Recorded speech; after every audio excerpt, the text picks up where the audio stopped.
It hit just the rear rim of that big red circle. This thing went way, way down below deck. James Dexter and Don Hoff also pull out very close to the water. I was looking right at the side of the ship, and of course there were other planes that had hit with bombs and with explosions, and there was smoke and fire. And about that time, he made a real sharp turn to his left. Dexter has pulled the sharp left to avoid a Japanese cruiser up ahead. What they started doing, they started janking, which means that they made a series of movements like this here, trying to make it a very difficult target for that cruiser to hit them.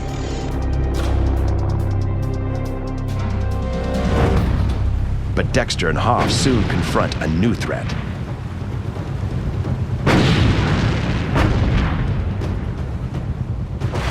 Suddenly, in front of us are these big columns of water that are exploding, coming up in front of us. And of course, he's zigzagging, and he starts zigzagging again, or jinxing again. The enemy cruiser is firing shells out in front of the retreating planes to alert Zeros overhead to their presence. The columns of water caused by the explosions are deadly obstacles.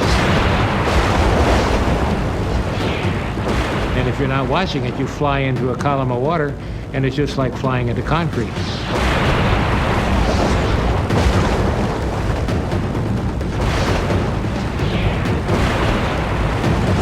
About that time, one of those shells hit in the water right below us, and it exploded, and it lifted us right straight up in the air about 40 or 50 feet. Even so, Dexter and Hoff managed to escape unscathed. The other pilots also make it clear without serious mishap. USS Enterprise is still 150 miles ahead of them.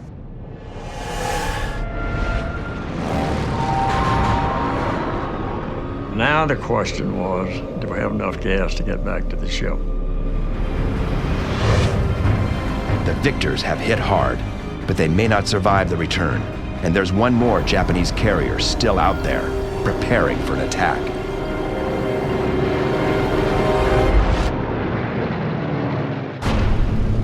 June 4th, 1942, the Battle of Midway. Enterprise's first attack on the Japanese fleet is breathtaking. The outnumbered flyers of Enterprise have wreaked havoc on the Imperial aircraft carriers.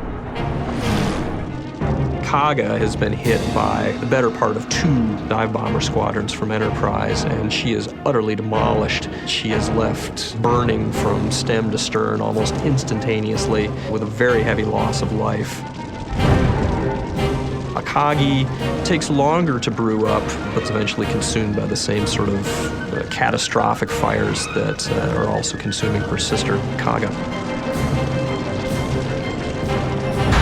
And while Enterprise's bombers are tearing up these two, a third carrier, Soryu, some 5 miles northeast, has also fallen victim to the strike. Dive bombers from USS Yorktown have ravaged her. They end up singling out the carrier Soryu and hitting her 3 times with 1,000-pound bombs and turn her into a floating wreck as well.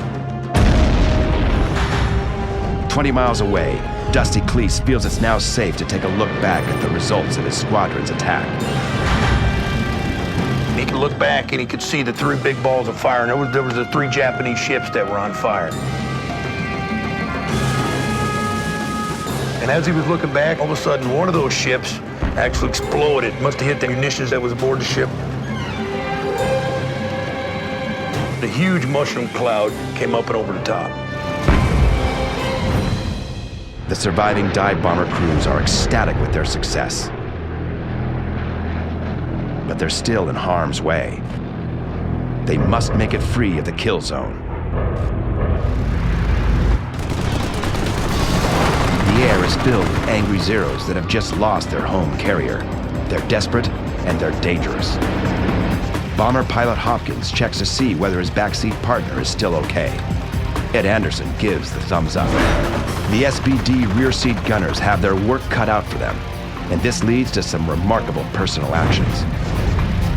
rear seat gunner was firing his machine gun and it broke loose from its mount. So we actually had to manhandle it like it was a shotgun. He was a little guy, so most of the time he couldn't even carry it by himself to get it to his airplane. But I know from personal experience you can do some amazing things when you're scared.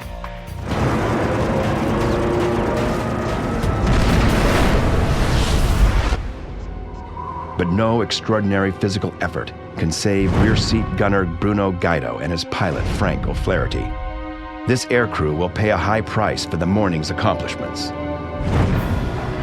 As the buzzing Japanese Zeros counterattack ferociously, bullets from the guns of the Zeros perforate the fuel tanks on O'Flaherty and Guido's plane. Fuel leakage eventually causes the duo to ditch in the ocean. They survive the crash, but they're discovered by the Japanese and fished from the water by an enemy warship. The Japanese crew isn't happy about the loss of 3 of the Imperial Navy's aircraft carriers. Now there's only one Japanese carrier left, the Hiryu. Hiryu remains untouched by the morning's attack from Yorktown torpedo bombers, and now she wants revenge. Now, a Japanese scout plane has just informed Hiryu of the whereabouts of USS Enterprise and her sister warships. Just before 11 a.m., Hiryu launches its bombers, a retaliatory strike. 2 squadrons of Val dive bombers, each carrying 550 pounds of explosives, head for their targets. Navigation is simple for them. They simply trail some of the returning American bombers back to their U.S. carrier group.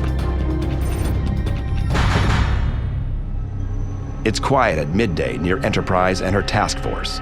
Then a faint humming sound develops in the far distance. It grows louder, gradually becoming an ominous roar. 3 miles and 180 degrees to the rear, the attack planes close in. The first line of defense are the destroyer anti-aircraft guns. If the enemy bombers make it through that, they become targets for the Enterprise Wildcats, circling the sky to shoot down bombers before they can drop their payloads. Aboard USS Enterprise, ship's bugler James Barnhill watches Enterprise fighter aircraft rush to intercept the enemy attackers. What I could see was Japanese planes coming in after us and our guns and planes going out like a shield and keeping them away from the Enterprise. The first American carrier that lands in the Hiryu bomber's sights is USS Yorktown. Some of the enemy planes make it through the ship's defenses.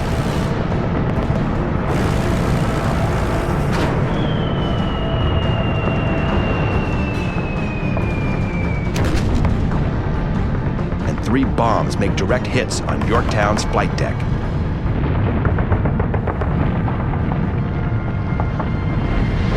One bomb kills 17 gunners and tears a 10-foot square hole in the center of the flight deck. Another bomb drilled its way through to the base of the smokestack before exploding and extinguishing the boilers. Multiple fires erupt. American carrier flight decks in World War II have a top layer of wooden planks. It is a way to lighten the weight of the overall ship. But the wooden surface compounds the danger when fires erupt. But the Yorktown damage control crew leaps into action, unreeling hoses and dousing burning surfaces with extinguishing foam.